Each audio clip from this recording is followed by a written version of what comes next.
время со стороны Государственной службы по борьбе с экономическими преступлениями при правительстве Кыргызской Республики «Финансовая полиция» предпринимаются активные меры, направленные на недопущение искусственного завышения цен на первичные продукты питания. В свете последних событий на отдельных рынках и магазинах республики идет повышенный спрос и массовые закупки на определенные товары, группы товаров, например, мука, крупы, сахар, в связи с чем некоторые недобросовестные лица пытаются воспользоваться ситуацией и на этом незаконно заработать.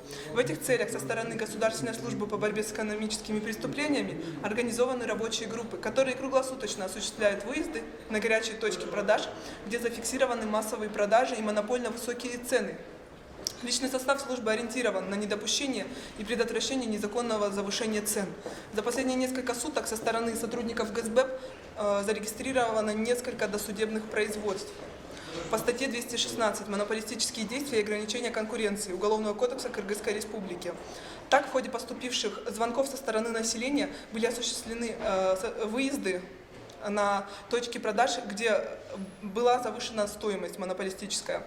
Так, на рынке Азис был произведен контрольный закуп, а именно была закуплена пшеничная мука на сумму 104 тысячи, количество мешков было 63. Стоимость одного мешка составляла 1650 сомов, где ранее стоимость этой же муки составляла 1350 сомов. Так, дальше. Там несколько фактов, я вам эти факты дам тоже. Данный факт был зарегистрирован в Едином реестре преступлений. В настоящее время проводится досудебное производство. Уважаемые граждане, если вы обладаете какой-либо информацией или стали свидетелем монопольно завышенных цен, просим вас обращаться в Государственную службу по борьбе с экономическими преступлениями по адресу город Бишкек, проспект Манаса, 101/1.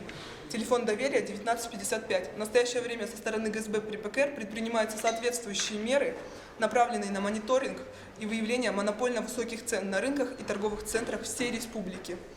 В отношении тех, кто будет пытаться нажиться на необоснованном повышении цен, будут приниматься жесткие меры.